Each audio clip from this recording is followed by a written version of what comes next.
in the meeting. So the code is again 321167. So now I'm going to introduce the scientists that will participate, that are going to stay with us and that will address your questions and will provide you an overview of the four main topics of the event. So the first one is Andrea Ribeiro from ETH Zurich in Switzerland. She's an expert on climate extremes and compound events. Then we have Elena Xoplaki from the University of Gießen in Germany. She's an expert on climate variability, climate change, and she does also interdisciplinary and multidisciplinary studies across humanities, social, and natural sciences. Then we have Francesco Lamperti from Scuola Superiore Sant'Anna here in Italy, Pisa, and from CMCC and the European Institute on Economics and the Environment. He's our expert on macroeconomics, climate change, and agent-based modeling. Anna Bastos from MPI Biogeochemistry, Germany. She's our expert on the land-atmosphere interactions and especially on carbon cycle. Ricardo Trigo from the University of Lisbon in Portugal is our expert on climate variability, climate change in the Iberian Peninsula and South America regions with a particular focus on climate extremes such as drought, heat waves, storms and floods. And then it's me. I work at the European Commission, the Joint Research Center, mainly on climate extremes, predictability, impacts and adaptation. And together with me also, we have other two climate scientists, Matteo Zampieri and Andrei Segler. They work at the European Commission, Joint Research Center, and they are both experts on climate extremes, predictability, and climate projections.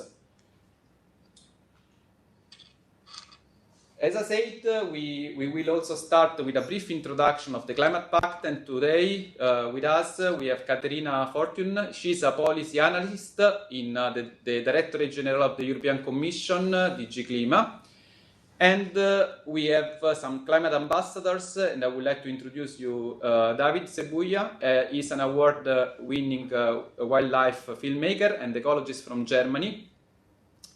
And also Martin Elset, that is another climate ambassador, is a Norwegian rower and has also competed in the last Tokyo 2020 Olympics game. Okay, so we can start. We'll give the floor to Caterina for a brief introduction of the Climate Pact. So Caterina, the floor is yours.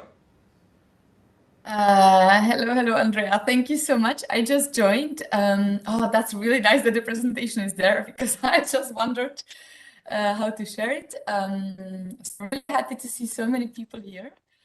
And also very glad that we have Climate Pact ambassadors here. So I work in the Commission in DG Clima.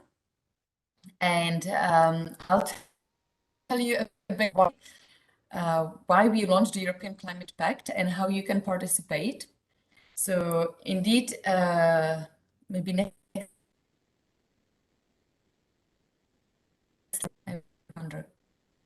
Wonderful. So I really love this first image and I would like to start with this one, and because it makes me to think. We are now in COVID and there is nostalgia. I do have it as well, to really meet people, and I can't wait till this were so we can go back to normal.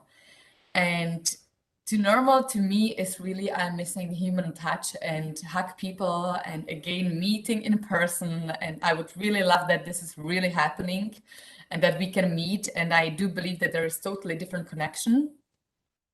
And yet I'm environmentally aware also about the cost that we would all need to probably fly to Brussels. Andrea is in Ispra. So I do see the cost, and I do see that actually the normal, which I used to find normal, is with lots of noise, with really bad air, I was also driving much more my car.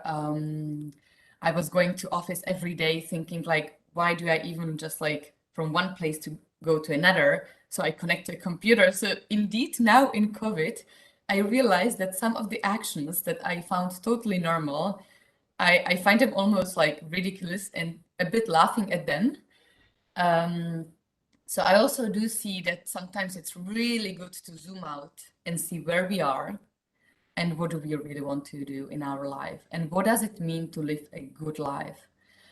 And to me, it's an opportunity to really to go forward. So what about if we live a good life and if we grow in really a sustainable way, which I never really knew what it means because I'm an economist. So for years, I have been using GDP as an indicator for growth. And today I do ask more and more about indicators of happiness. And I really enjoy living in a city. Now I'm in Brussels, where there are green places, where I can go to parks with my children, where I also see blue lakes and infrastructure and a fontaine and more trees, and I can bike. So now I have a commitment to bike. I don't use car. Today it's raining, so it's quite challenging. I'll see how to pick up my children, but I'll manage. I'm really happy also that today I'm at home. So it does save my time. I feel connected through my screen. And I believe there are many changes that we can really think about the way how we live, also what clothes we wear, the food we eat. And I'm really happy that today we have this workshop of 3 hours where I also will probably learn a lot about how we can live this new way of this Paris lifestyle. So next slide, please. Because I want to say in a more concrete way also what we do in the Commission.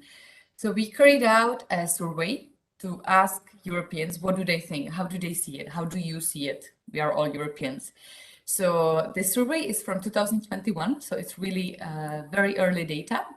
And 96% of people have taken at least one action to tackle climate change. Really happy to see these results. 93% of people believe that climate change is a serious problem.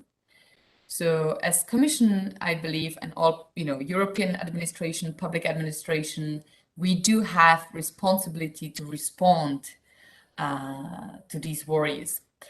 And 90% of Europeans support this action and agree that we need to cut the greenhouse gas emissions to really zero, or very much, as soon as possible. So we become climate neutral continent in 2050. Next slide, please. Yeah, so this is an invitation. Actually, now I talk about the Europeans, what we think, what we believe, and the actions that we take. And what really opened my eyes was when I followed the footprint calculator developed by colleagues from JRC, from the research center where Andrea is from. And I realized that, so I invite you to take this footprint calculator. If you Google footprint JRC, it's the first one on the list. You can also connect through the European Climate Pact. And I did find out things about my habits, like eating cheese that I really love. And I didn't know that it's so unsustainable. And yeah, of course, the flights are difficult for me as well. And I'm happy that there is such calculator, so I am aware of the habits. So I am more conscious. And the European Climate Pact invites everyone to really to learn, to know where I am there, and to take an action if I feel committed, if I feel invited.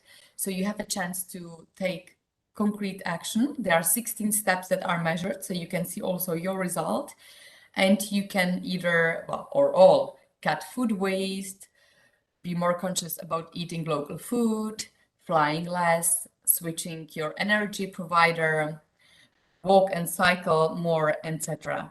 Next slide, please. Yeah, it's sometimes I also hear that, okay, it's really nice to listen what I can do as a citizen, and what about all these big enterprises? What about the member state? How do we, what is the European Commission doing that also the companies and everyone is really responsible? So this European Commission, led by Ursula von der Leyen, prepared this vision, the action plan, European Green Deal. I imagine that you have heard about the European Green Deal, so I don't go into details. But what we do in concrete, really, what does it mean, the European Green Deal? So for us in the Commission, it means really screening all legislation, policies, strategies with green eyes. And we also adopted the European climate law, so the new binding targets of becoming climate neutral continent is, so it's all member states have to commit, and they signed it. We also have the ambition of really increasing the targets, because 2050 is really far away. When I think like how old I will be, it almost scares me to know. So I do think about my children, and that we need midterm targets. So by 2030, which is really happening in more than 8 years, we need to reduce our targets by 55%. We need to reduce, the emission reductions. And it is a big challenge. It is already something that is bringing lots of discussion in Europe, because not all member states agree. We have Sweden, Norway, Sweden, Finland, of course, Norway, but they're not part. Very engaged. Germany, France, I would say very much engaged. Netherlands, of course, Belgium. And yet then we have other member states like Central Eastern European member states, Southern member states, where it is a bigger challenge. And where the question is also, where do we take money for this transition? So it is a huge challenge to really cut the emissions. And this is why we need to bring everyone on board to really feel that climate change is my responsibility, and that we can live really in good environment if we all believe in it, that we can make this happen. Next slide, please. I wanted to bring 2 concrete examples, what we do in the Climate Pact. How do we engage with people? How do we want to bring awareness to local community? So we believe that it's important to really bring an example about something local that people care about. So I bring an example of wine. So this is from wineries in Bordeaux. They produced a wine, how this wine would taste if we don't take action. So the wine is called 2050. People tried that and they did not like it at all. So this brought awareness of people that normally we call them lukewarms in Commission, which I used to be lukewarm before joining DG Klima. I was kind of aware of climate, but still not that much. So it's really making people aware of what they love. So they love wine. Then if I would like to preserve the wine that I love in my region, I preserve my region, my community, and then I'm more inspired to take an action.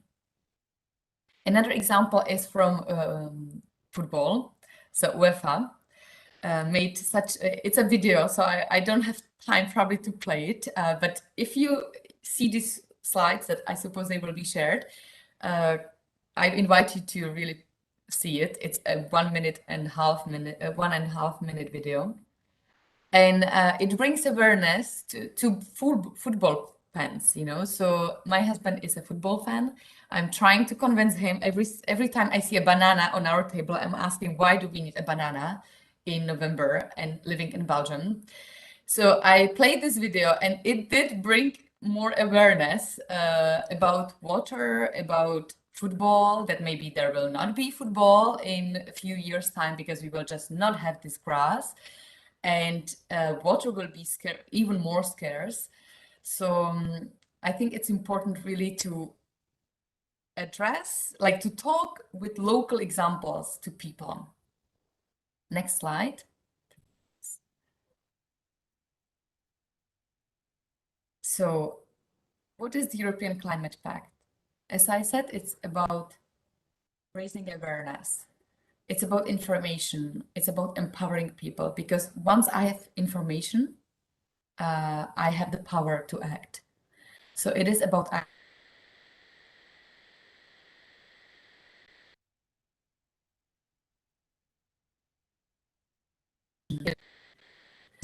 concrete steps for governments, and it's really about bringing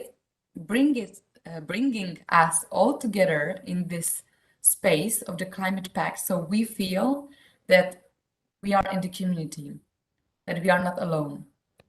Next slide, please. So one way to engage is to become a climate pact ambassador.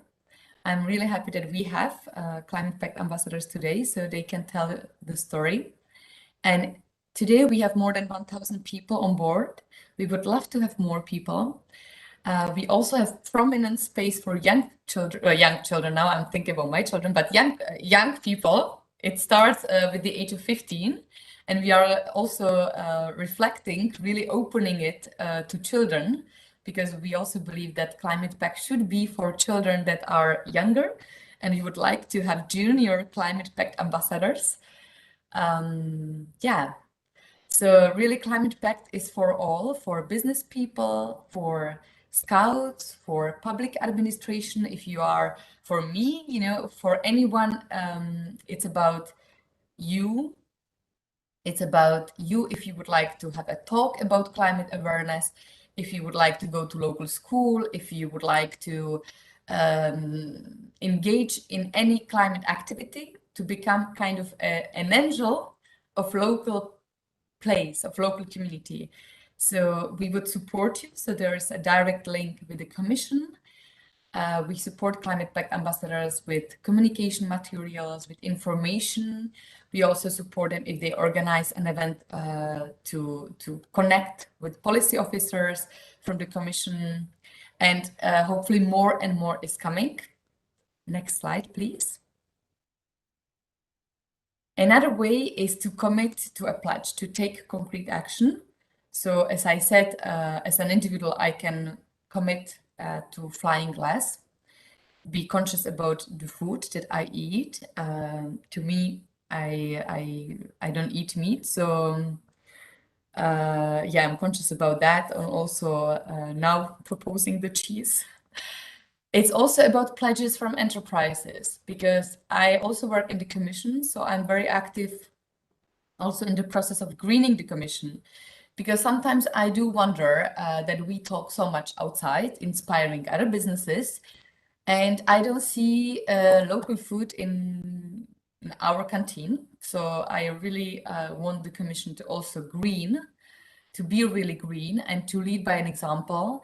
So there is such commitment in the process, which can start with exactly having space for electric bikes, having charger for electric cars, so it can be charged, having green terraces on top of the buildings, because in Brussels many buildings are with flat roof. So I believe that we can all really make changes within the organization. It's about also raising awareness of colleagues within the Commission. So with other colleagues, we try to have dialogues and inspire what people can do also in their communities to really commit to a concrete action. And I think that with this, maybe I stop, because I can talk for really many minutes about the climate pact. I'm very passionate about it. Next slide, please. I think that it's the last one. I would rather maybe stay here and be open to questions. So if you have about to be part of it, I'm happy to answer. Thank you very much. Thank you very much, Katerina. Thank you so much for giving us an overview of the Climate Pact, of what the Commission is doing, and what we would like also, the way we would like all European citizens to join us in this initiative. If there are questions, please, you can, as I said before, you can use Slido 321167, or you can post your questions in YouTube, and we will answer them as soon as possible. Now, I would like to invite the first climate ambassador, David, to share with us his experience, his motivation on the Climate Pact, and his willingness to support the climate initiative of the European Union. David, the floor is yours. Good day to you, everyone. As you may see, I'm not David, most unfortunately. I'm his assistant, Heide. He asked me to be his substitute today because most unfortunately he's in hospital. But climate change is happening nonetheless, and we need to act and to motivate people and to create awareness, to raise awareness. This is why I'm here as a substitute to tell you about his work. David Cebula is a nature filmmaker and ecologist, so he's an artist, but he's also a scientist, and he combines those two motivations in his work. And we mainly produce nature documentaries, and we not only want to inspire, but to create awareness about nature and species conservation. Nature and its ecological systems are increasingly impacted by human activities, and through our enthusiasm for nature, and also by communicating a complex knowledge about nature and about effects of human impact, we want to raise awareness and to contribute to critical thinking. This is why we feel that our films contribute to environmental education and also to the objectives of the UN Agenda 2030 and to EU biodiversity strategy, and also to German sustainability strategy. There are countless of these strategies, and what they all have in common is that there's a certain level of awareness that we need in society. As you may know, we just had elections in Germany last weekend, and all of the main parties in their programs, they talked about also about climate effects and about the policy needed, but most unfortunately, there's not much talk about how this is to be done, about concrete actions. So we not only need policies, but we also need the public that really forces politicians to put it into action, and that watches what kind of policies are being put into the world. So this is also what David's work is about. I would very much like to talk about our main and about David's main project at the moment. You may see in the back of me, it's a picture of the common hamster, or also called European hamster. This is our main documentary at the moment. We've been working on it for 2 years, and we'll continue in the next year, because the common hamster is a species that is critically endangered worldwide. And we have a certain responsibility in Europe and also for us in Germany to protect it. And I think it's a very good example because it is endangered mainly because of our modern agricultural system, and also because of the politics that happen in the European Union, and the objectives and the goals which are set in certain policies. And we need a change in our agricultural system, and that change could be a chance to combine the preservation of biodiversity and sustainable and climate-friendly agricultural system. And we need to conserve what we cherish, because we can only change if we care about the things we want to protect. And this is what we want to show in the new documentary, which is called The Last Common Hamsters. I think it's good to have pictures and to have films about the species because it's very cute, and people feel engaged when they learn more about it and when they see how the hamsters move and how they behave. So if you're interested in David's work, I would invite you to check out his Instagram, which is at David Cebula. If you're joining the meeting, you can see how it's spelled. It's David and CEBULLA. So there you can find videos and pictures of his work about nature and also about the common hamster. Yeah, and you can find links also to his YouTube channel and to his website and find out more about his work. So yeah, I hope I could give you an impression about what David Cebula is working on, and yeah, what our ambition is in producing nature films and raising awareness. Thank you very much. Thank you very much for sharing with us the work and engagement of David. I hope he's going to be fine. I'm really sorry he couldn't join us today. Now I will give the floor to Martin to share with us the experience and the motivation and his engagement with us on the Climate Pact. Martin, the floor is yours. Hello, and thank you for inviting me. I have a different approach to on my way into the Climate Pact than David, but it's another way, and I think it's good to have some kind of diversity in this group. So I'll tell a little bit about my background. I grew up in a small coastal town on the western coast of Norway. I was 2 weeks the first time I was on a boat trip with my family. So I've been living in and around the sea since I was like an infant. So I took my first freediving course when I was 11, and I started rowing when I got tired of football, and I've always feel drawn to the sea. So after starting up with rowing, I found it very interesting and a lot of fun spending time on the water. Like I've been very fascinated by the nature around this little coastal town. So meeting seals and like looking at eagles, and I've always been like, my head's been everywhere around rowing. So, but I really started picking up freediving again when I was back in 2015 because of there's a lot of stress in the way I live my life as an athlete, and I found that underwater it's totally quiet. And it's a place where is no stress. So for me, it's been a free space for like whenever I feel a bit stressed, I go in the water. And after a while, I've been combining rowing with my economic studies, and it's been picking up slowly. And I got into the national team, and I had to move to Oslo. And in Oslo, there's a fjord, which is where we freedive.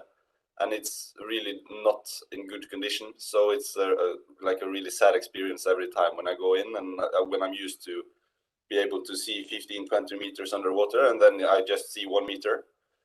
So I started to spend time picking trash instead, picking everything from lost fishing gear to plastic in any kind, and it's been. Sometimes I go up from the water and I just feel sad, and it's not the free space I'm used to. So it makes a lot of sense to like try to make a difference and try to pick as much trash as possible. But the rowing continued, so I qualified for the Tokyo Olympics in 2020. It was postponed by a year, so when the postponement happened, I went back to Ålesund, which is the small coastal city again, and I started diving every day to try to spend time on something else than just rowing. So there I started to pick trash and started a crowdfunding campaign where I said that for every like euro donated. I'll pick 1 kilo of trash, take a picture of it, and show it to the persons that that donated the money. And until the fall, I picked 7 tons, and just want to do more of it. And it feels way more meaningful than rowing across the water as quickly as possible. So the way I got into the climate pact is because there's not like a clear path from the plastic problem to the climate problem, but I find it's a lot of the same. I think the problem is the same with overconsumption, the lack of good technologies to solve the problem. We need more circular economy, lowering consumption, and taking back what have been released. So for climate change, it's taking back carbon dioxide, and for the plastic problem is picking up trash. And I think it's easier to get involved with plastic picking than taking back something you can't see. So it's through my contact in the IOC, I've been trying to work with the IOC to find ways to reduce emissions and to make the games more sustainable. And through my contact there, she asked me to join the Climate Pact initiative as well, and I found it very interesting, and it's been very interesting to take part of this path as well. So I'm just going along and going how it's see wherever it brings me. Thank you. Thank you very much, Martin, for sharing with us your experience.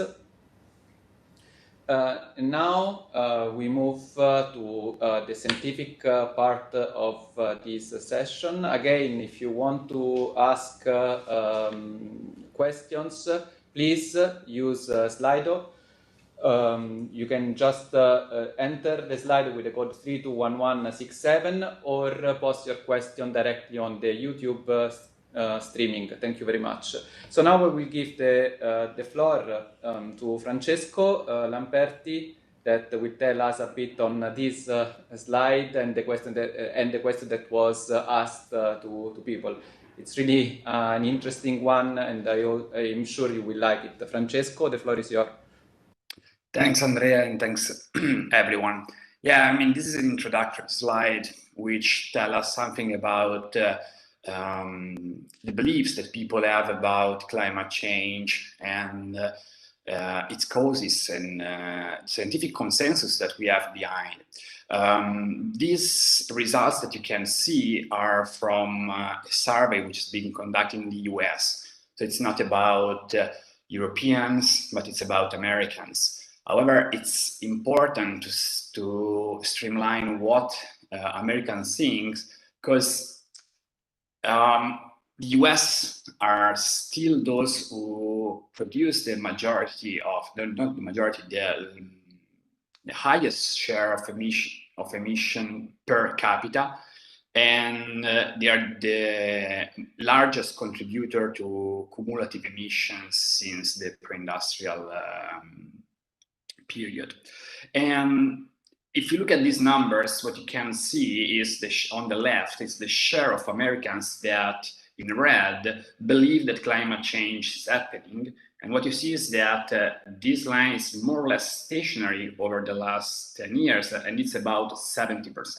So 70%, just 70% of the Americans, they think that climate change is actually happening. Then in orange, you see what is the share of Americans that think that climate change is human-caused, so that humans are the major cause of climate change. And then you see that the share is even lower. The behavior is similar, but we are about 60%.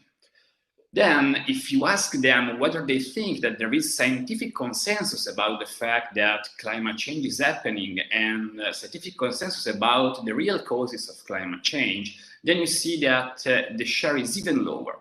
So almost 50% of Americans, they think that we have scientific evidence which is sound, and there is scientific consensus giving us clear answers about whether or not climate change is happening or whether or not it's human caused.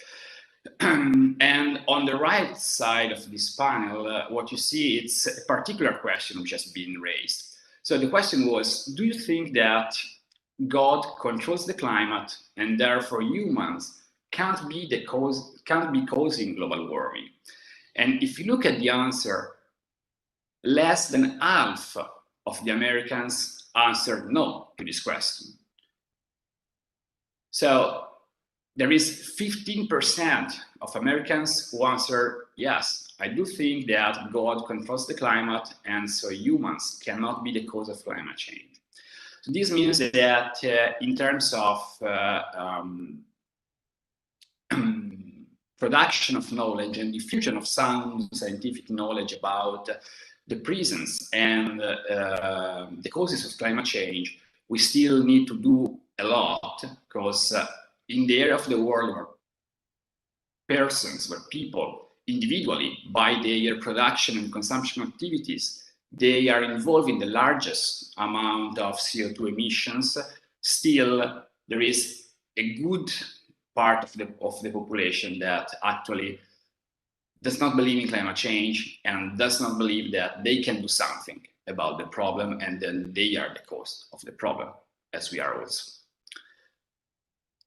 So I think this slide is a good introduction to the 4 large issues that we will try to discuss today. And now I leave the floor to the other speakers. Thank you very much, Francesco. Now we move to the first topic. So how we know the Earth is getting warmer. I'll give the floor to Ricardo. Thanks. Thank you, Andrea, for your invitation. It's a pleasure to participate in this meeting. So how do we know that the Earth is getting warmer? There are dozens and dozens of both physical and biological indicators that the Earth is getting warmer in the last decades. In terms of physical indicators, of course, we rely on a large amount of weather stations here depicted over the continents, but also on a huge and increasing number of floating devices on the ocean, weather balloons, and in particular, in the last 4 decades, more and more we rely on commercial airplanes and particularly on satellites. It is important because they provide an almost continuous cover of the entire Earth. And with that in mind, we are aware of many indicators. Of course, I will only be able to present a few. So next slide. Naturally, the temperature and the surface temperature here depicted between the beginning of the 20th century and just a few years ago, you can see that everything is getting reddish. That means getting warmer on the amount that is shown below. And interestingly, we can only see a small area, not so small, in the North Atlantic that is getting apparently colder. But what is quite remarkable is that this apparent area where it's getting colder because the world is getting warmer, believe me. So why is this getting colder? Because the Gulf current that transports a lot of heat from the tropics into the northern European area is getting weaker and weaker. And so the transport of heat is getting much smaller. And this is the main reason why we see this blue and cooling area in the North Atlantic. Everything else is getting really warmer. Now, if we look into the global average data provided by NASA, as you can see on the right, we can see that the climbing is non-stopping since the 60s. And in particular, after a period at the beginning of this century where temperatures were getting kind of stuck, in the last 10 years, we can see a continuous climb. And in fact, 19 out of the 20 warmest years happened in the 21st century. So this is getting warmer, and these results are really compatible with what models show that we should expect according to the emissions in the previous decades. Next slide. So besides temperature, another very important indicator is what is happening with ice. Not only ice on the top of ice sheets such as Greenland. In fact, only in the last few decades, we are able to measure these very well. And you can see here, since the beginning of the 21st century, that the amount of ice on the top of Greenland is disappearing at an increasing rate. And in fact, when we compute the accumulated loss of mass, we can see that this is up to 4,000 cubic kilometers, as you can see after. Please move on. Yeah. So what is happening with all this water that is coming out of the glaciers and ice sheets? Of course, it's contributing to the sea level rise. But we must be careful because half of the sea level rise, in fact, corresponds to just the thermal expansion of the water. And what we can see since the beginning of the 20th century is that this increase in global mean sea level is increasing more rapidly in the last few decades. So it started almost as a consequence of the end of the last ice age in the mid-19th century. And then it picked up, and in the last few decades, you can see that it's climbing more and more rapidly. And with the new data we are obtaining from the ice sheets, we are expecting that this tendency is going to be kept in the next few decades. And next slide, please. So in terms of Southern European area, the Mediterranean basin, we can see here the change in temperature compared with the global average. And you can see that since the 80s, the Mediterranean area is getting warmer at a faster rate than the rest of the world.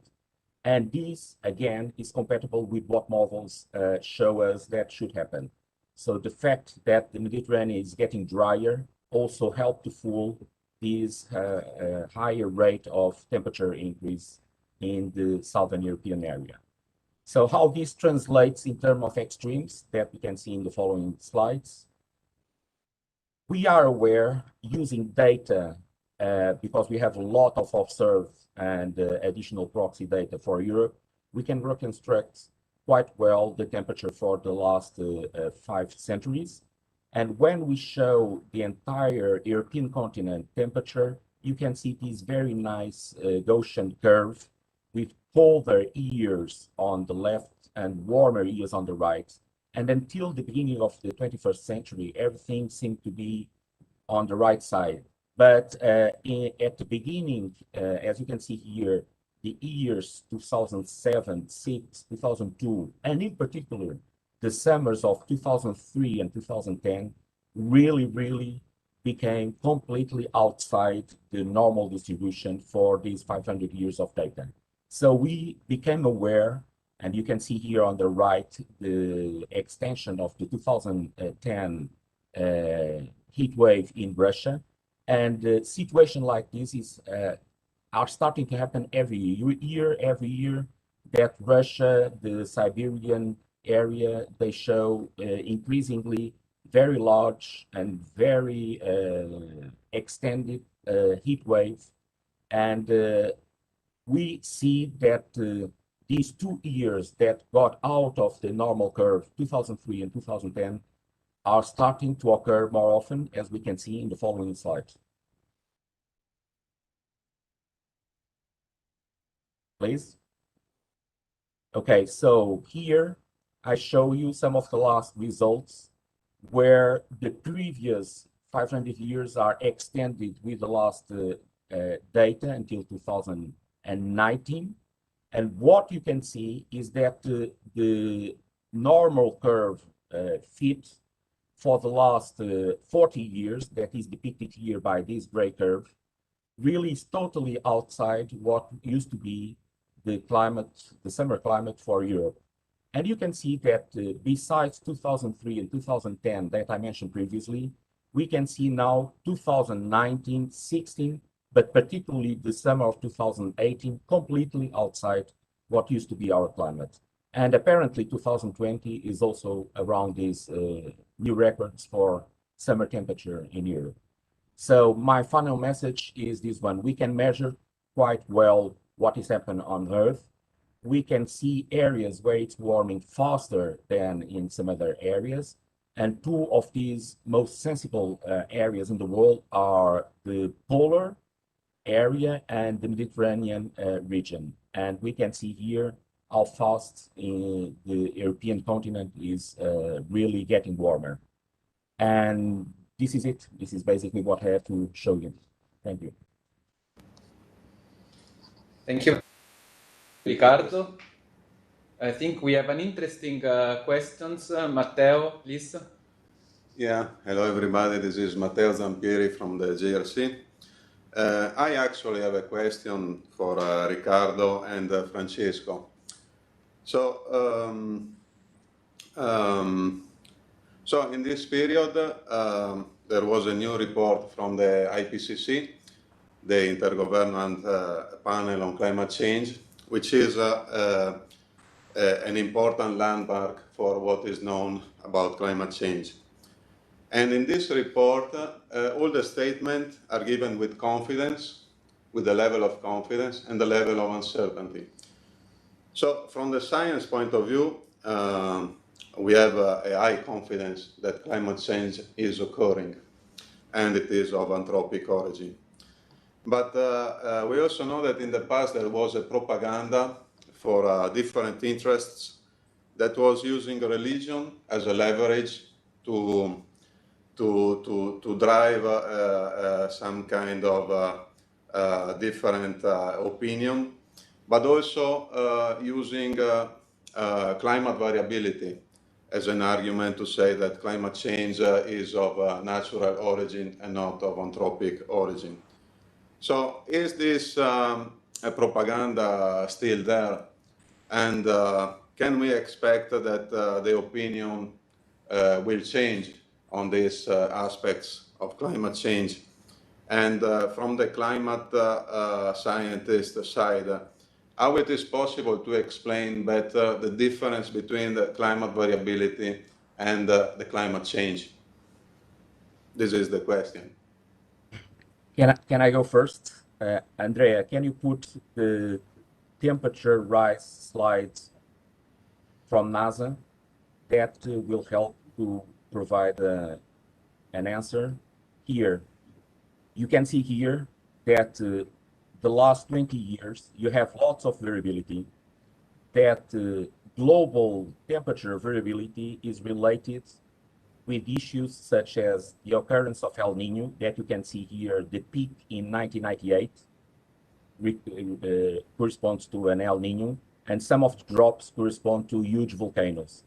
But overall, it's very easy to see that independently of the large interannual variability, there's a huge rise in temperature that is really driven by greenhouse gases, in such a matter that we can say, without any problem from the statistical side, that the last 20 years, not only the average, but the variability is totally outside the range of variability of temperature in the previous century.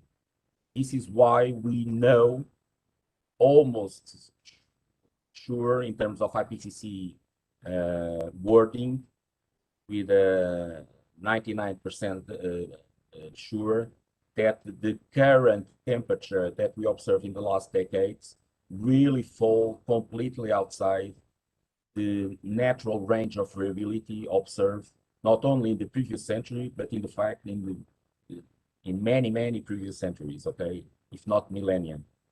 And I leave the floor to Francesco for the religion component.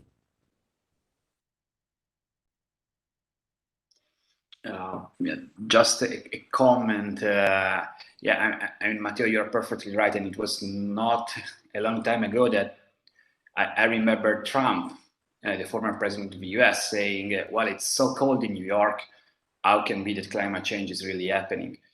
Yeah, I think that it's fundamental that we as scientists find correct way to communicate in a clear-cut manner outside what is the, what are the, we find a way to effectively communicate about variability and uncertainty, because for the general public, it's usually much easier to understand that something is happening on average.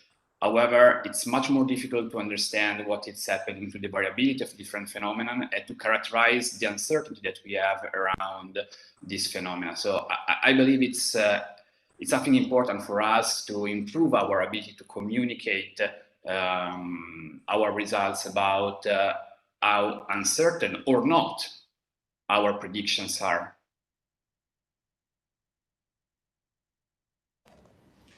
Thank you very much for your answers. So this was a question posted in YouTube. I think we can now continue with our presentation. Again, if you want also to use Slido, this is the link. The access code is 321167. Now let's move to the next topic. Of course, if you have other questions on the first one, on the slides that were and what Ricardo was telling us about the observed climate change, you can still continue posting your questions. The second topic we are going to talk about today is the climate change is anthropogenic. So Anna, the floor is yours. Thank you, Andrea. So I think the first slide was for Andrea, but I can start. So we know the Earth is getting warmer, and of course the question is, why is this happening, and what is our responsibility in all this? And if you could move to the next slide, Andrea, please. I think Andrea can kick in now. Yes. So let's look at an example with a figure from the Summary for Policymakers from the last IPCC report, where it illustrates on the left reconstructions of temperatures from the last 2020 years in gray against observations of temperatures from the last 170 years in black. And we see that it's quite evident that is in the more recent years that changes are more positive, and they are increasing. So in this way, in the figure in the left, we see that we have detected a change in the climate system that is evidently getting warmer.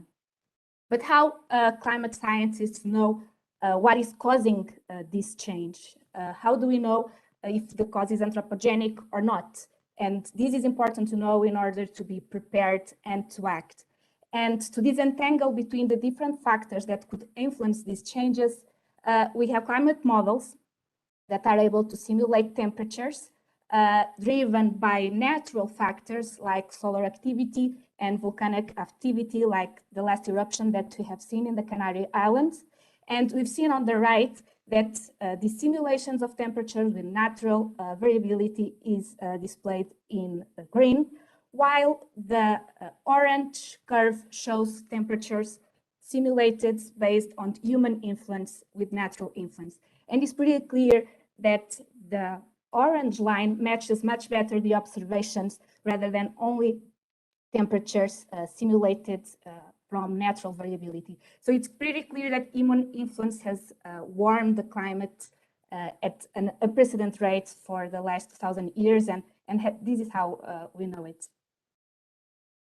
Yes, so we can move to the next slide. So, but we first need to know what CO2 should we force the models with to make these experiments. And we are really lucky that in the middle of the 1950s, Charles Killing started measuring directly atmospheric CO2 concentrations in Hawaii. And this is what the curve that you can see on the left is a very, very famous curve called the Keeling curve after this scientist. And over the years, he started noting that CO2 concentrations were always going up. There was some wiggling during the year, and you will see later why there's this wiggling during each year. But from year to year, the concentration was consistently going up. So actually, we can now even measure our age in ppm, which is the concentration of CO2. For example, I am 350 ppm, which means I was born in 1986. So these direct observations of atmospheric CO2 gives us a very good picture of what happened in the last 70 years. But of course, the question is what happened on a much longer time scale in which we didn't have direct measurements of CO2. We can do this, if we go to the next slide, by looking at air bubbles trapped in the ice that accumulates, for example, in Antarctica. And Elena will talk about this later. But if we look at these air bubbles that are trapped in the ice over thousands and thousands of years, so here this graph shows 800,000 years before present, and in dark blue you can see CO2 concentrations that we can measure in this air bubbles. And at the same time, we can also infer temperature in these periods from other elements in the ice.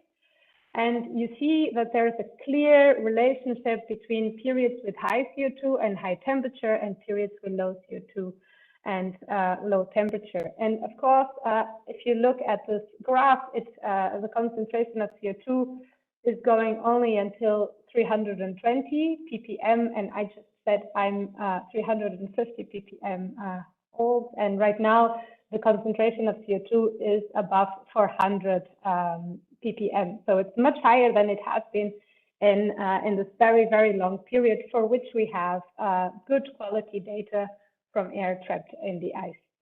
So if we move to the next slide,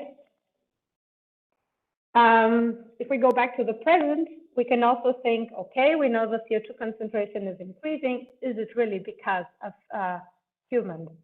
And of course, there's many processes that interfere with CO2 uptake and also release. So we know that plants, when they die, they also release CO2 because their biomass is decomposed. But we can measure all these processes or many of these processes using satellites. And with satellites, we can also measure now directly the concentration of greenhouse gases in the whole atmosphere. For example, we can measure or we can detect fire and quantify fire emissions.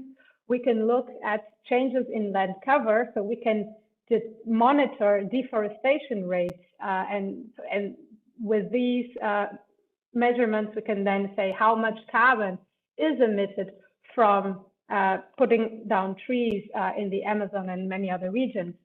And so with all these measurements, we can then attribute changes in CO2 concentration in the atmosphere to both natural processes, but also human processes. And if we go to the next slide. One example is this wiggling over the year that I had mentioned. We can now with satellites see very clearly that CO2 concentrations go, and I wait for the video, maybe the video is not working.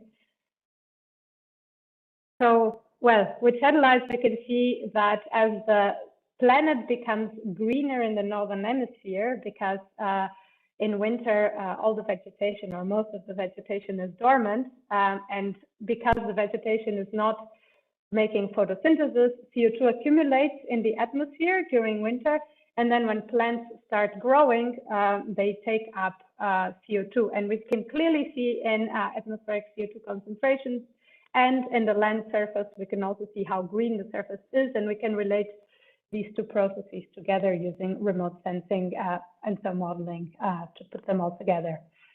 If we go to the next slide. And so in doing this, we can do this also over long periods, and we can then separates the contributions of humans and of natural processes to the changes in atmospheric CO2 every year. And this is what the Global Carbon Project tries to do regularly. And it is clear that fossil fuel emissions are the main contributor to the increase in the CO2 in the atmosphere in the last decades. Also, deforestation in the tropics plays a considerable role. Deforestation was more important than fossil fuel emissions until the early 1900s, and then after 1940, 1950, fossil fuel emissions are really the main drivers of increasing CO2 in the atmosphere. And then we also see that the land biosphere and the ocean absorb about 50% of our emissions. So this means that they're providing a climate service in the sense that they are mitigating some of the anthropogenic influence we're having on the climate. And one of the questions is how will these things remain in the future? And what we know is that the more we keep emitting, the less efficient these things might be. So this means that climate change mitigation by reducing fossil fuel emissions as soon as possible is the best way of keeping track of climate change. And I think that was my last slide. So an important takeaway message is that without the human influence, these changes wouldn't be likely to occur, like changes in the climate streams, like heat waves and mega droughts and marine heat waves, but also in terms of compound events, which is a quite recent field of study in the science community. In a nutshell, a compound event is a high impact event which is induced by the combination of multiple hazards, like for instance, concurrent heat waves and droughts, also fire weather, which is the combination of dry and hot conditions, and also low humidity, and compound flooding as well. For instance, the compound flooding that occurred in 2017 in Texas was the combination of an extreme precipitation, but also a rise in the sea level due to a storm surge. And the precipitation alone or the storm surge alone wouldn't be enough to explain this compound flooding. Another example is the last heat wave that occurred along the Pacific coast of US and Canada last June, which reached remarkable extreme temperatures, which were the cause of catastrophes in terms of fires, in terms of crop failures, and also deaths related to heat exposure. And this heat wave was preceded by drought conditions that reinforced the later summer heat wave.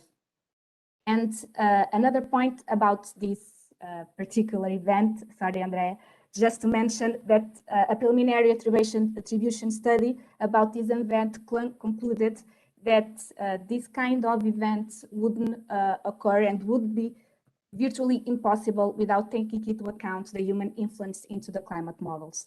So this stress that the human-caused warming is increasing these kind of very rare events. So if you have now questions about all these topics, let me just say that I'm very happy to be here, and I would like to give congratulations to all the youth that is involved in this kind of initiatives. Thank you, Andrea, and thank you, Anna. So if you have questions, please use Slido or post them directly on the YouTube streaming. Thank you very much.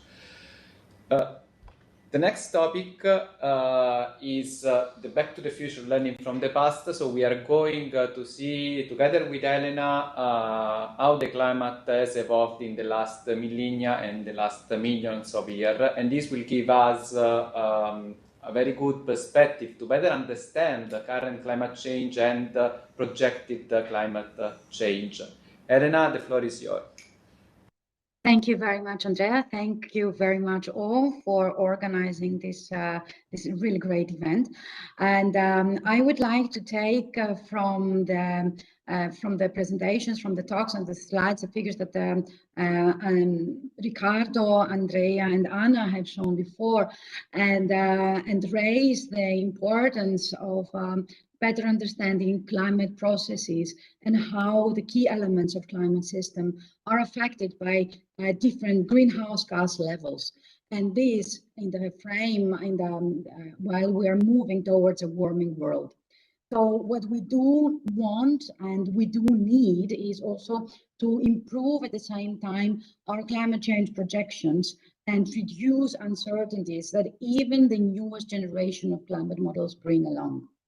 So past climates provide a unique opportunity to observe how the Earth system responds to carbon dioxide, while the Earth's paleoclimates hold lessons for the future of our warming world.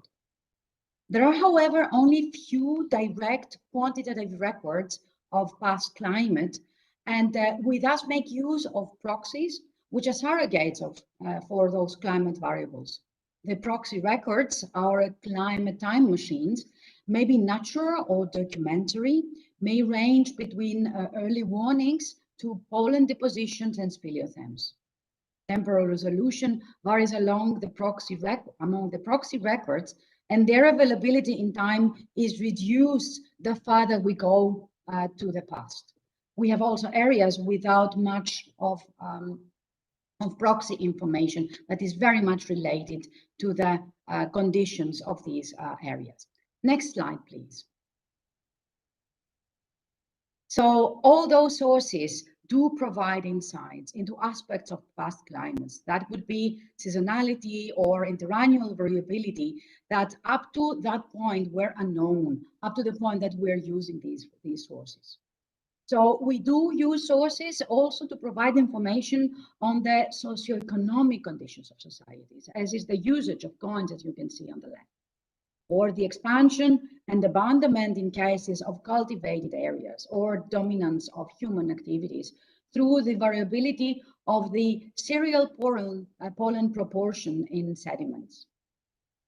What is also important and very interesting, especially for societies of the past, are the occurrence of phenomena that they were vital for those societies, as information that we received from the Nilometer that was measuring the annual flooding of the Nile, or even describing agricultural activities of past societies, or information from ecclesiastical documents that were related to weather conditions. Based on this information and the different proxy data, we can have a very detailed reconstructions of climate and environmental conditions of the past, as what you can see at the hydroclimate proxy records of the Eastern Mediterranean that span the last 2 millennia. Of course, you can see that there's a varying variability, a varying availability, resolution, and signal. Please, next slide. So I would like to go to what Anna was showing before, to a very prominent proxy record, or if you like, the golden standard in paleoclimate, the ice cores that are drilled from ice sheets and glaciers. So layers in these ice cores do correspond to years and or seasons, and we do, while drilling into these ice sheets or the glaciers, we can recover ice from ancient times. And we are able to determine the past composition as well as behavior of the atmosphere, on how the climate was like when the snow fell, when the snow accumulated, and how the size of these ice sheets and the glaciers have changed in the past. And that in response to the corresponding climate conditions. Ice cores have a high time resolution, and they can archive actual greenhouse, but also non-greenhouse gas concentrations from the past. Another type of information, what you can see in the middle picture, is this dark layer, which is indeed denoting the presence of a volcanic eruption, as that dark layer is coming from the deposition of volcanic ash at a specific time in the past. Next slide, please. So an example of the potential of ice cores can be seen here with the 800,000 years record of atmospheric CO2 concentration from Antarctic ice cores, as well as the reconstruction of temperature that is based on hydrogen isotopes in the ice. What Anna showed you before, where there was no information about the current conditions, you can see here with that star at the very, very top of the figure. Next slide, please. So there have been several international initiatives that are working towards the past climate and past climate reconstructions. So these initiatives have expanded the number of high quality proxy records or have discovered new proxies, new signals, have improved modeling and analytical techniques, and have also developed new statistical reconstruction methods. So these advances do allow for more rigorous regional past reconstructions, and in this case, what we can see is that we have the possibility to evaluate climate models at spatio-temporal scales that are policy relevant. So a prominent example is this proxy-based annually resolved spatial reconstruction of the European summer temperature fields, which are going to bring us back to the year 138 before current era. You can see the very detail that these new advances can provide. So the figure presents spatial distribution, magnitude, and extension of the warmest and coldest 11-year and 51-year periods in the European summer temperature. We can see how much warmer these areas have been when we're comparing to the last almost 1300 years. When these periods occurred, and you can see, for example, here that these small squares in yellow do correspond to the 20th century. And at the same time, we can also identify the surface extent of these periods over Europe. Very important, and this is something that you can see here. It is, I understand, a quite complex figure, but what is extremely important is in this work, and all paleoclimate reconstructions are relevant works, the uncertainty estimation, which is exactly what we were talking about before. How certain are we that some things are happening? So this is extremely important to have the accuracy of the findings. How certain are we for those? Next slide, please. Andrea. Yes, thank you, Elena. So we have seen how we can reconstruct and get an idea of what has happened in the last millennia, but these techniques, this way of analyzing past climate can also give extremely useful insight in understanding climate extremes that are occurring right now. This is an example of the 2018 drought event that affected Central and Northern Europe, causing huge impacts. For instance, huge crop losses in many countries of Central and Northern Europe. By looking at the past 500 years, we basically see that we have seen that there are no events as extreme as it was the summer of 2018. Interesting enough, the summer of 1540, spring to summer 1540, was the only one quite similar, not as heavy as the one of 2018, but really similar. And thanks also to the chronicles, to the diaries from the 1540, we can also have an idea of the impacts of that summer. And this is just a quote from our colleague Pfister, and he was describing, thanks to these diaries, what was happening in that spring to summer period. So many forests in Europe were up in flames, choking smoke dark the sun, and water was already scarce in May. And it's also interesting to see the impact in the agriculture, if you like. For instance, fruit trees bloomed twice, and winemakers were harvesting roast grapes. So we see not only the the evidence on the climate extreme, but also on the impact. And this is extremely important to better understand what is happening now and what can happen if these extremes will occur regularly, or if their frequency of occurrence and their intensity, as we project, are going to increase. So, Elena, is you. Yes, thank you very much, Andrea. And I would like to send you back, really far back in time. We're looking the past 100 million years, where the climate has moved from an ice-free world, what you see on the top left, with exceptional warmth, and at the very cold ice ages of the last few million years, glacial worlds with kilometers thick ice caps that were covering larger portions of the Earth's land surface. What we can see, for example, on that figure is the relatively recent last glacial maximum, some 21,000 years ago. So between these very warm and the very cold periods, we have some intermediate warm periods, intermediate warm climates that that really interfered, if you like, or show the slow trend that our Earth climate has been following. Of course, what we can see is that in this very long-term climate transition, we were not just a part of the slow trend that we see, but we had also very short-lived, very, very warm and very cold events that interrupted these trends. What we can see as well from the gray line below is that these changes in global temperature were accompanied by atmospheric carbon dioxide concentrations.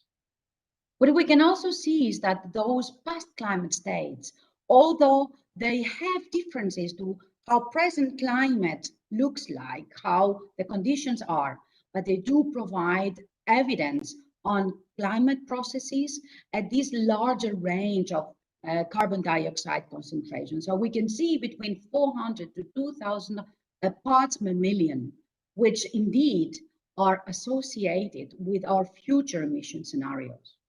We can see, for example, that under the sustainable 2.6 scenario, where the emissions are reduced and even become net negative at the end of the 21st century, the carbon dioxide concentrations would be stabilized close to these Pliocene levels, while the fossil fuel intensive scenario, the 8.5, the CO2 concentrations would approach or even exceed the very warm conditions at the beginning of the periods that we are looking at. What we see on the right, though, is our CO2 concentrations 350,000 years before and after the present day. We see the pace at which this concentration has been modified at the past, and also the range.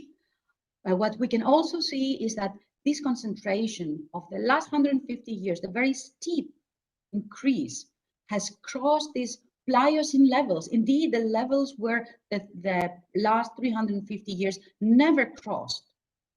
And of course, the question is how fast the Earth could manage to return to the earlier concentration levels. So these changes that we see are not anymore in the that we saw in the past, were not in the frame of the anthropogenic scales, but they were in the geological scales. So these extremes, and if we look how these extremes could be neutralized, and following the modeling output that you see on the right part of the figure, is that under a strong mitigation scenario, the high CO2 concentration levels do remain for more than 2,300 years. While if we go to, we would like to go to the pre-industrial levels, we do need hundreds of thousands of years to return to those conditions. Next slide, please. So let us go now to a part where we can see how climate has influenced societies of the past. We go to the early 17th century, We are during the Little Ice Age, where we have a weakened East Asian monsoon that provoked cooling and droughts that repeatedly ruined harvests across Ming China and the neighboring Jurchen polity. That polity was first affected by drought and adopted by plundering grain and other supplies from regions along the Chinese and Korean borders. In the meantime, the droughts grew even more severe in China. We had food scarcity that turned to a famine. We had starvation and banditry, and the Ming dynasty was corrupted at that time and could not take control of these conditions. So in a very short period of time, what we know from historical information between 1638 and 1643, that polity that was known by then as the Manchu polity intensified its raids as drought worsened in China. Eventually, the Manchu polity migrated to the south, overthrew the Ming state, and declared the new Qing dynasty. This dynastic transition caused millions of deaths. But for the military leaders of the Manchu polity, that climate variability made such a change. So they migrated and had to adapt to new modes of life. And next slide, please. And we're coming a little bit closer to the present.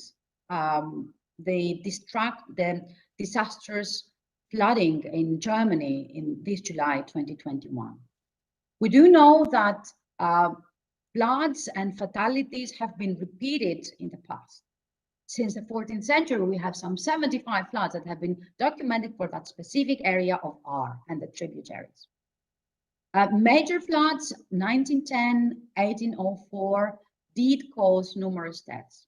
However, that recent event was unique in terms of number of fatalities, the economic and ecological damage, but also the spatial extent of the disaster.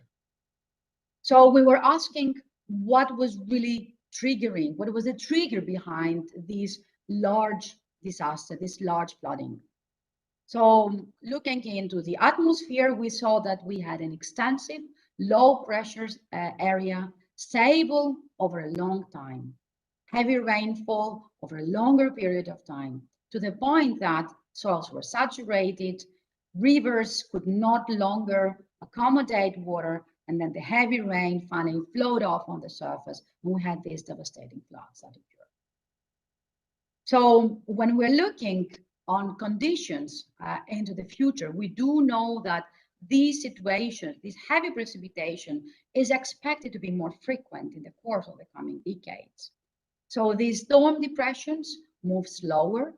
They do contain larger amounts of water vapor that a warmer atmosphere allows to, and therefore regions and areas can receive even more water. This, of course, is increasing the risk of flash floods and large-scale flooding. Coming to the end, I would like to note once again the importance of looking into the past, to learn lessons that could support the future. We can see how conditions were, and with increased complexity and advances in this research, we can get better and more accurate estimates of conditions in the past, and even more climate processes in the past, that they can come as a part that can be lessons to the future conditions.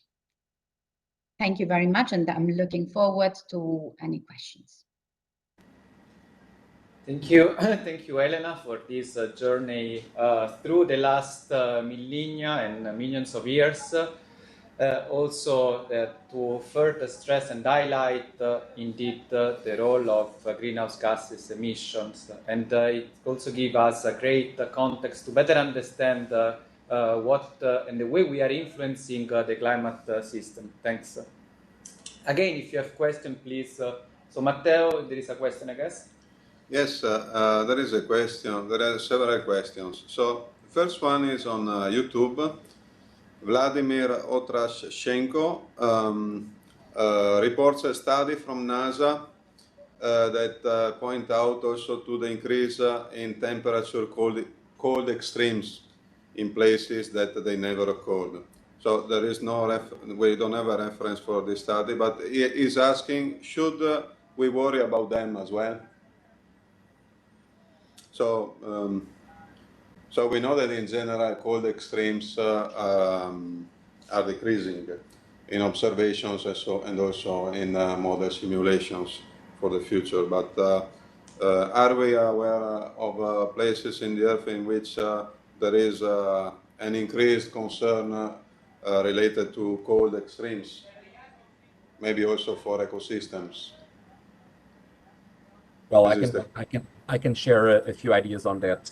We are aware that climate change is not occurring simultaneously at the same rate everywhere. In particular, the tropics is warming at a lower rate than the North Pole area. So the very strong temperature gradient between the tropics and the North Pole area is decreasing with time, okay? This decrease is somehow fooling the tendency of the jet stream, that is this very strong wind component in the higher atmosphere, particularly in the winter, to go north and south more frequently than it used to do 30, 40 years ago.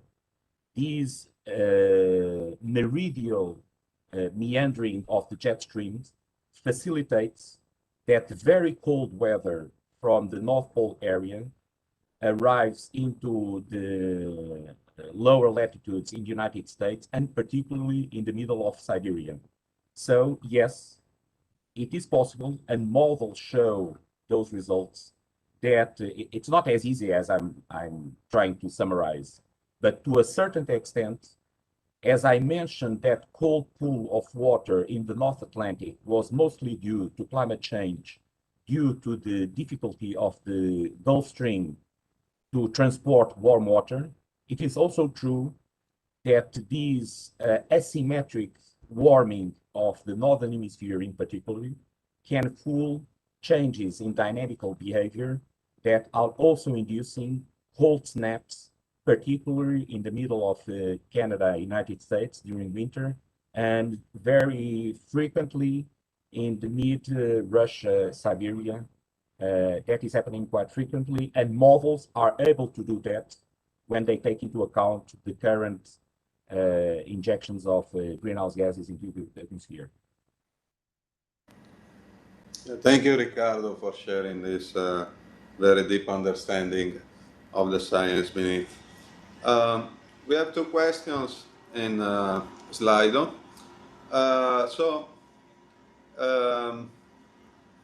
How do we know that limiting temperature increase to 1.5 degrees is sufficient to avoid catastrophic turns in the future?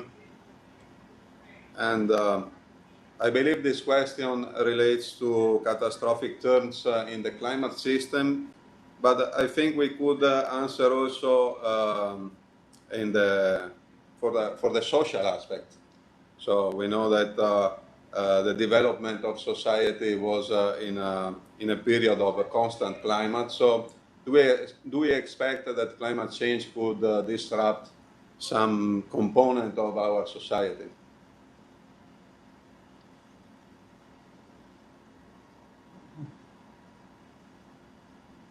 So again, in the IPCC report, the risk of catastrophic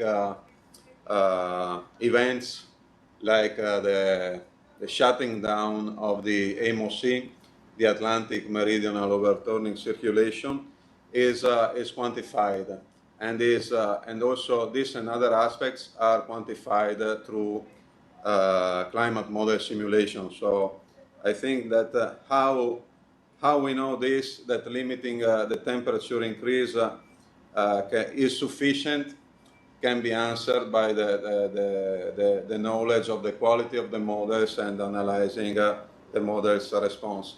Of course, this is a risk that is not 100% excluded, but in the recent report of the IPCC, the risk of catastrophic events is considered relatively low. But again, we don't know everything, and there could be a risk that we do not consider, and that could occur. I mean, that's an important point from Matteo in addressing the question. So there are model simulation help us in understanding what can happen with different warming scenarios. So 1.5 degree, as was mentioned by our participant, 2 degrees, and so on. And of course, what they show us is that we can really limit the occurrence of catastrophic events in the future by limiting the warming. Of course, this doesn't mean that climate extreme will never occur anymore, because extremes are also part of climate, of the normal and natural variability. But of course, they will. So limiting the warming will limit also the frequency, the current increase in the frequency and intensity of these extremes. So this is basically what we want to achieve. So we want to stop the current trend in these catastrophic events, and we want to avoid that events, extremes that never occurred in a place of the world will start happening. For instance, concurrent and compound events. Yeah. So, in fact, from the knowledge of the past, we know that when the Atlantic meridional overturning circulation was reduced in size, this corresponded to glacial period. So, in the past, in the scientific community, there was the concern that climate change could trigger a glaciation. So that would be very much catastrophic, of course. But this risk, fortunately, is considered very, very low. And of course, it is lower the more you mitigate the climate change. There are aspects of climate change that will not come back, as Elena was saying. For instance, sea level will continue to increase in the next centuries, even if we reduce the CO2 the more that we can. So there is another question, an interesting question. What are the top 3 life choices and habits that we can adopt as individual citizens to help offset climate change?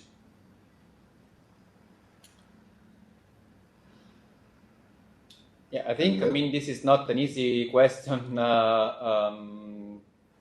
to answer, because well, there are in several ways I think a citizen can support what we are doing in terms of trying to mitigate and also trying to adapt. But of course, the way citizen can contribute is by directly, of course, by having habits and that are reducing the greenhouse gases emissions. So, for instance, in terms of the use of transport, so what kind of transport they use in their everyday life, but also indirectly through their consumption patterns, through their choices, because they contribute, of course, to market reorientation and adjustment, and they would contribute also to lead to a more sustainable and climate resilient society. For instance, choices that we are doing every day when we buy our food also influence the emission of the agricultural sector. That is one of the key component when it comes to emissions, for instance, of methane, that is also contributing together with CO2 to the warming of the climate system. Can I also reply? I'm not sure. Are we supposed to? Yes, thanks, Anna. Contribute as well. Okay. Well, the majority of emissions of carbon dioxide come from the transport and energy sectors. And of course, we can have some choice in deciding if we go by bicycle or by car to work, but many things we cannot change individually because they're part of the way the society is structured and organized. And we cannot choose where the energy that is used to give energy to trains comes from, for example. So we can choose to take the train, but then the trains can be still running on coal energy. And so my personal perspective is that the most effective way of contributing to this individually is to engage in collective movements that defend environmental protection, climate action, sustainable cities, and so on. So there's many out there. One can pick the one likes the most. Yeah, just to complement, I think that what Anna was saying is completely correct. Indeed, I mean, what we can do is, for example, we can avoid doing something like 6,000 kilometers per year using our cars, and this will allow us to save on average 1 ton of CO2. And in Italy, for example, we emit per person something like 7 ton of CO2 on average. However, what we can and we should really do is to provide our support to facilitate policymakers and politicians to adopt ambitious policies that can decarbonize all those sectors that are hard to decarbonize and from where the majority of emissions come from. And the incentives of politicians, policymakers, they run over horizons that are typically not compatible with what we would need. So it's very important, and they can have support from the civil society in order to introduce even ambitious policies.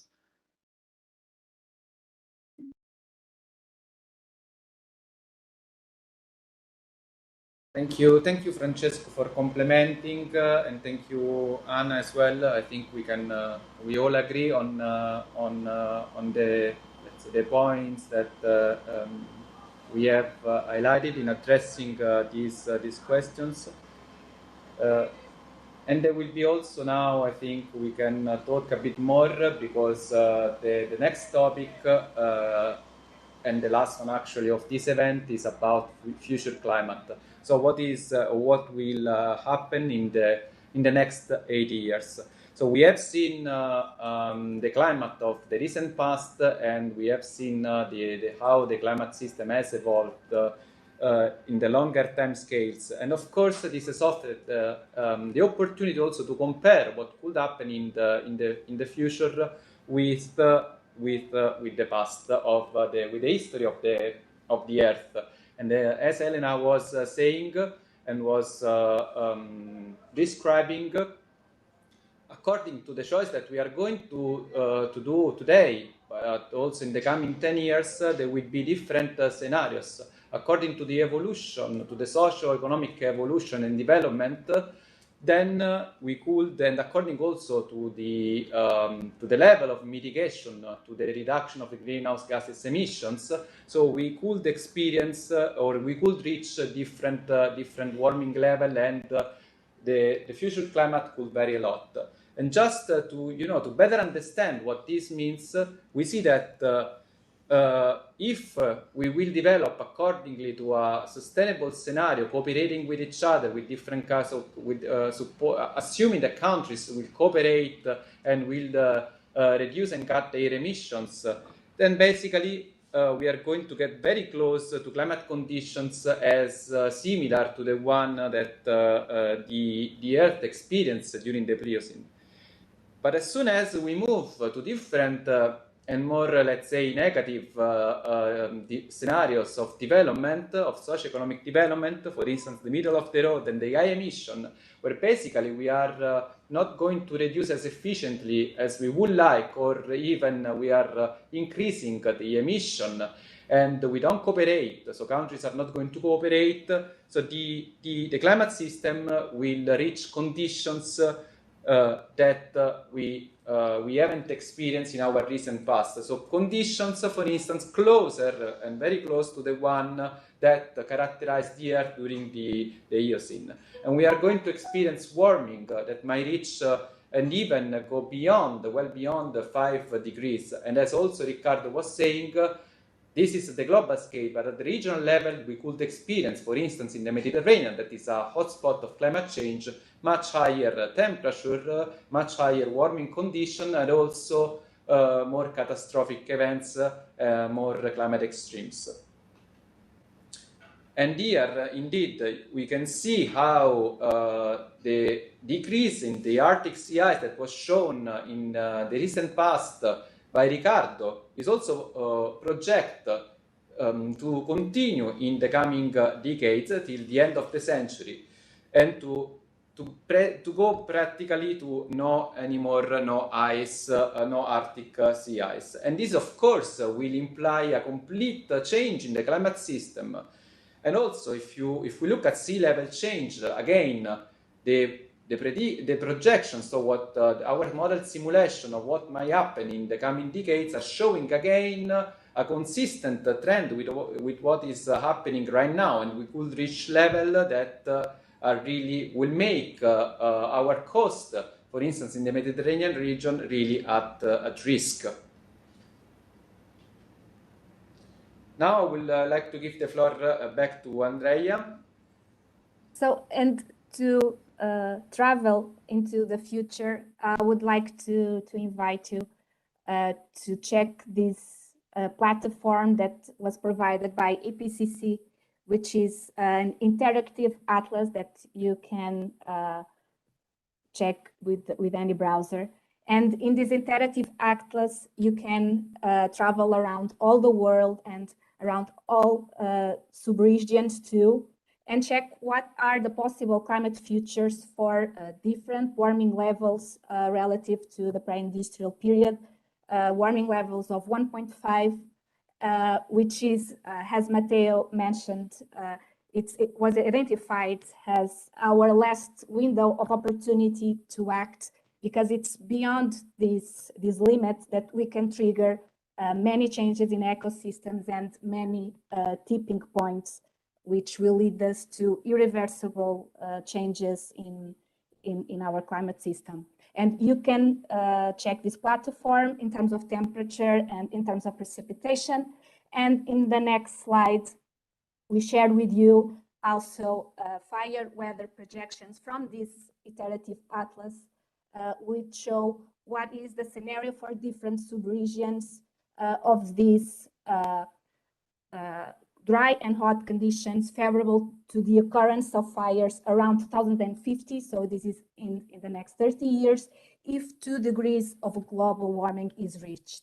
And in purple, we can have the regions with an increase of this fire weather likelihood with a high confidence. So IPCC also provides the different levels of confidence, different levels of uncertainty for these projections. And we can see that in these pantropical regions, so in Amazon, in Congo, in Australia, and also in the Mediterranean regions, and also in this Pacific coast along Canada and the US, where we will have an increase with high confidence of these fire weather projections that we already know that are occurring. And this will lead to even more catastrophic and cascading effects if we reach the 2 degrees global warming. And now I'll give the floor to Francisco for a discussion of what people think that could happen in the next 80 years. Yeah, thanks, Andrea. So in these 3 final slides, I'll try to briefly communicate what we as economists try to estimate as the impact that climate change will have in our economies under a business as usual scenario. So imagining that we are not able to drastically change the trajectory of emission, and we are not able to also introduce effective adaptation. I start with this chart, which tell you what is the share of Facebook users who participated in a survey which agree that climate change will harm their life. And you can see that obviously the coverage is not global, but for example, in Brazil, people are really concerned about the possible effects of climate change and climate events, while in Italy, for example, in the US, they're much less. Now, let me contrast these beliefs with what models tell us.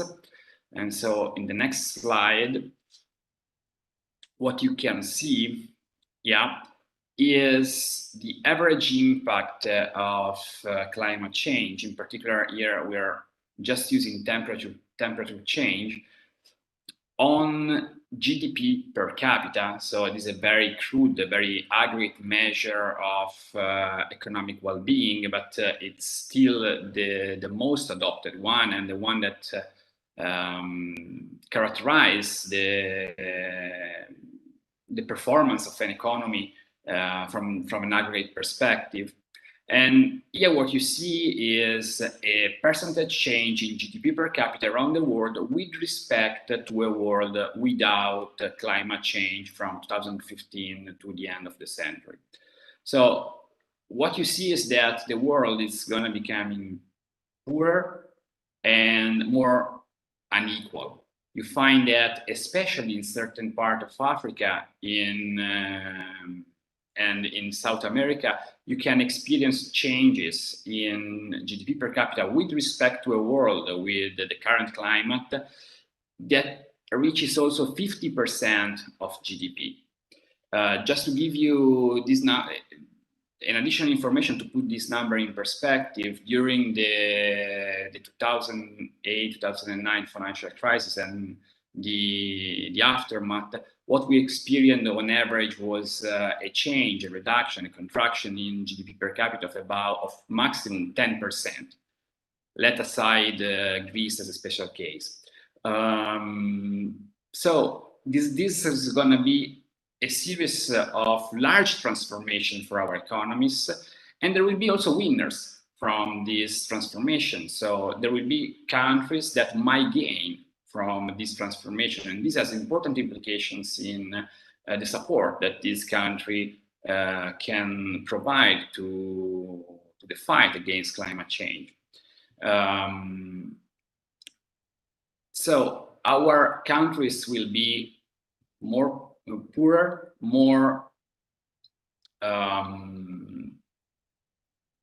unequal, meaning that we observe a huge heterogeneity in impacts, but this inequality is not just affecting differences across countries, but also within countries. And in the next slide, I try to show you what our models tell us about how the income distribution within each country might reflect as a reaction to precipitation change in this case.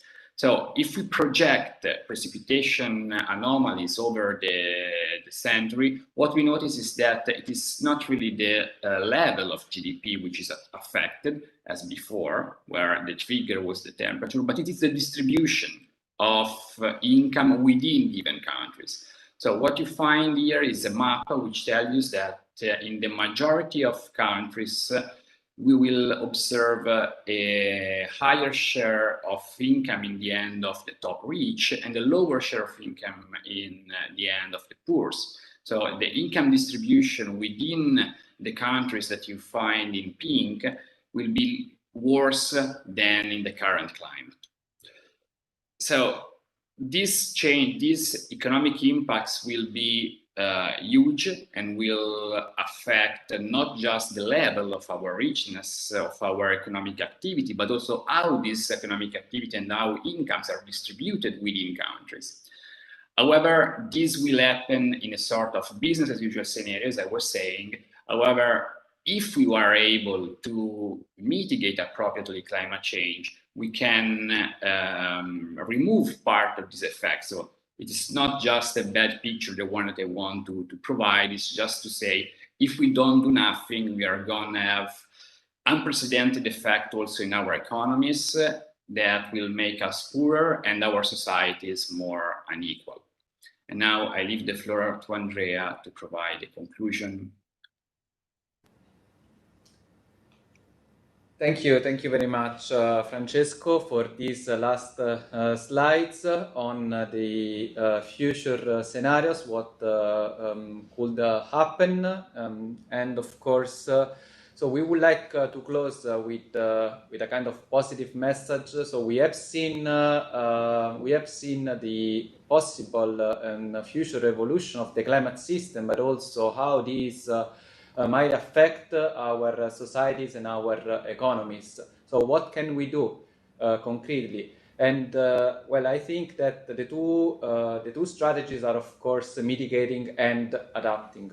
So mitigating is key, of course, to limit the current changes and perhaps also to stop sooner or later the current changes in the climate system and avoid the most catastrophic scenarios, but also to avoid crossing points of, let's say, of no return, where the consequences might be really dramatic. And in the meantime, to adapt to climate change. And of course, adapt means develop targeted strategies for the key socioeconomic sector.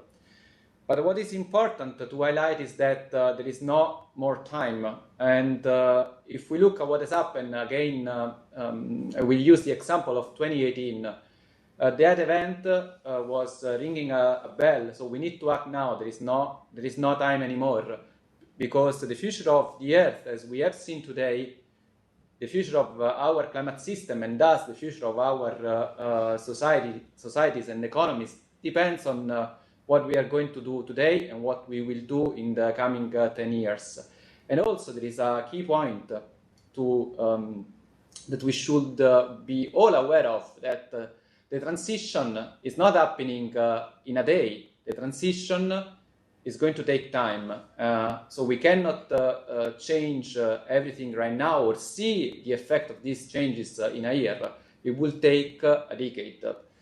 And this is the message I would like, where I would like to close this meeting. Of course, again, if there are additional questions, we still have a few minutes. I will, and you can also post later. We will try to address your questions. It is a pity that we would have liked actually to organize this event in presence in Milan. And but you know, due to the COVID restriction, it was not possible. But I hope that there will be opportunities in future. And this is a picture from yesterday. I was running close to the event of where the Youth for Climate, the pre-COP is taking and will take place in the coming days. So I hope that we can meet all again in Milan, perhaps in the coming years, and discuss again of climate change and about what we have been doing to contribute to the climate pact. And I would like also to, if there are no additional questions, to close with the with basically this statement from the climate pact. So this is my world, these are my actions, and this is our planet. I would like to thank all the speakers of today. I would like to thank our scientists. I would like to thank Andrei and Matteo that supported us through this journey. I would like to thank our climate ambassadors for the work they do, for sharing their experience with us. And also I would like to thank Caterina for giving us an overview of the climate pact. That's an important, I think, component of the European strategy. And I hope that you have enjoyed as much as we did this event and this journey through the climate system. So there is a lot to be learned from the past, and I hope you are now convinced about the needed efforts to continue analyzing, investigating what has happened in the past in the climate system, what can happen. and the important role of science in supporting the choices that societies and countries are going to make, and to stress again once more that cooperation is the key. So without cooperation, it would be impossible to reach our challenging objectives. So thank you very much for joining us today, and I wish you a great continuation of this week. There will be other events organized by different institutions, also organized by JRC. So please follow them. It's really a week full of key events, and you can find all the information you need in the All for Climate website. Thank you very much.